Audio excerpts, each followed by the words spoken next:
নমস্কার বন্ধুরা, সবাই কেমন আছেন? আগামী রবিবার ৯ তারিখে প্রধানমন্ত্রী পদে তৃতীয়বারের জন্য শপথ গ্রহণ করছেন নরেন্দ্র দামোদর দাস মোদী। অর্থাৎ মোদী এবার তৃতীয়বারের জন্য প্রধানমন্ত্রী হচ্ছেন।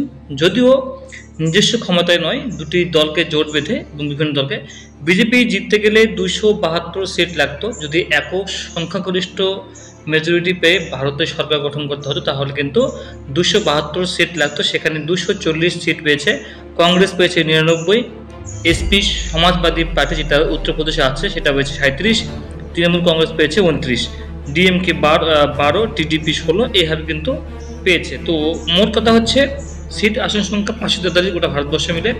এবার কথা হচ্ছে মোদী গত 10 বছরে যেগুলো বিজেপি এককভাবে ছিল, তো বিভিন্ন যেমন সিএ রয়েছে, এনআরসি ব্যাপারটা রয়েছে, পরবর্তীতে এনআরসি হবে। বারবার তিনি বলেছেন অমিত শাহ যে এনআরসি সিএ আসবে তারপর এনআরসি হবে, তিনি এটা বারবার যেমন বলেছেন। তো ঠিক সেভাবে যদি বলা যায় তাহলে কি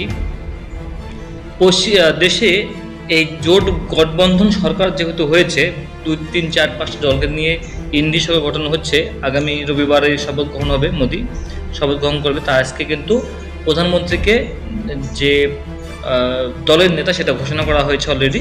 তো সেটা নিয়ে একটু আলোচনা করব। তার আগে আপনি একটু দেখে নেব এখানে রবিবার মোদী শপথ, সঙ্গী জোট কাটা।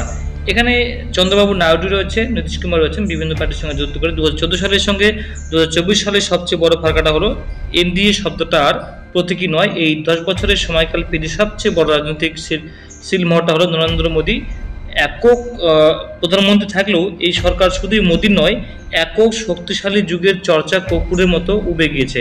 বিদেশি সংবাদ মাধ্যম বলছে মোদী অপরাজয় নন, কারণ মহাশক্তিশালী নরেন্দ্র মোদীকে আজ এক ঝাঁক আঞ্চলিক দলের উপর ভরসা করে মিলিজুলি সরকারেই ফিরতে হচ্ছে।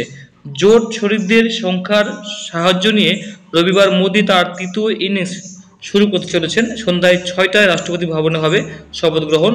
আজ শুক্রবার এনডিএর এমপিদের নিয়ে বৈঠক হয়েছে। তার আগেই অবশ্য সদ্য জয়ী এমপিদের বৈঠকে বিজেপির সংসদীয় দলের নেতা হিসেবে গ্রহণ করা হয়েছে নরেন্দ্র মোদীকে। নির্বাচন কমিশনের পক্ষ থেকে রাষ্ট্রপতির কাছে বৃহস্পতিবার চিঠি পাঠিয়ে দেওয়া হয়েছে ভোটের চূড়ান্ত ফলাফল। রীতি অনুযায়ী রাষ্ট্রপতি ডাকবেন সর্ববৃহৎ দলকে অর্থাৎ বিজেপিকেই। তখনই জোট শরিকদের সমর্থনের চিঠি দিয়ে সরকার গঠন দাবি করবেন নরেন্দ্র মোদী। তারপরে শপথ গ্রহণ করা হবে। তৃতীয়বারের জন্য শপথ গ্রহণ করা হচ্ছে, অথচ দিল্লির বিজেপি সদর দপ্তর সরকারের অন্দরমহল কিংবা দলের শীর্ষ নেতৃত্বের আচরণে উচ্ছ্বাস উদ্দীপনায় উধাও। চিহ্ন নেই মেগা সেলিব্রেশনেরও। সরকার গঠনের প্রক্রিয়া যত এগোচ্ছে ততই বাড়ছে প্রত্যেক শরিকের দাবি দেওয়া। শুধুই যে মন্ত্রক নিয়ে দল কষাকষি তা নয়, স্পর্শকাতর আবেগও টান পড়ছে সংঘ পরিবারের এজেন্ডা। তৃতীয়বার অনায়াসে 400 পার করে সরকারে ফেরা আর তারপর একে একে এক দেশ এক নির্বাচন, অভিন্ন দেওয়ানিবৃত্তি চালু যেন ছিল সময়ের অপেক্ষা। জোটের স্পিড ব্রেকার এসে গিয়েছে। একই সুরে বিহারের 2 জোট শরিক সংযুক্ত জনতা দল এবং লোক জনশক্তি পার্টি রামবিলাস দাবি করেছে অগ্নিবীর প্রকল্প বন্ধ করে দিতে হবে।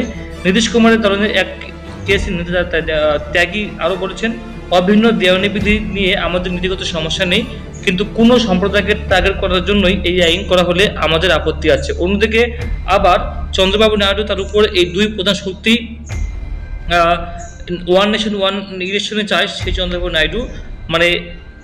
Naidu one election one nation এটা সাপোর্ট করেছেন। আর একটা বিষয়, তার উপর 2 প্রধান শরিকই এখন থেকে দাবি জানাচ্ছে তাদের রাজ্য অর্থাৎ বিহার ও অন্ধ্রপ্রদেশকে স্পেশাল স্ট্যাটাস দেওয়ার প্রক্রিয়া শুরু করতে হবে। নীতিশ কুমার কেন্দ্রের অন্যতম চালিকা শক্তি হওয়ায় রাজনৈতিকভাবে তেজস্বী যাদব চেপে ধরতে শুরু করেছেন। তিনি বলেছেন যে নীতিশ কুমার নয়া সরকারের শক্তি, অতএব তিনি নিশ্চয়ই বিহারকে স্পেশাল স্ট্যাটাস দিবেন এবং কাস্ট সেন্সাস শুরু হবে আগামী বছর বিহারের বিধানসভা ভোট। সুতরাং বোঝা যাচ্ছে মুখ্যমন্ত্রী তথা কেন্দ্রের চালিকা শক্তি নীতিশের উপর কিন্তু তেজস্বী চাপ বাড়িয়ে যাবেন। তো বন্ধুরা, আপনি বুঝতে পারছেন যে সরকার গঠন তো হয়ে যাচ্ছে। এবার আপনাকে বলে রাখি আমি যে এটা নিয়ে আপাতত এনআরসি বা সিএ নিয়ে আপাতত কোনো রকম কোনো কমিটমেন্ট হয়নি। সরকারটা গঠন হোক, প্রধানমন্ত্রীর শপথ গ্রহণ হয়ে যাক, মন্ত্রিমহল সেট আপ হয়ে যাক, তারপরে কি হচ্ছে কি হবে না সেটা আমি আলোচনা করব আপনাদের সঙ্গে। Thank you so much.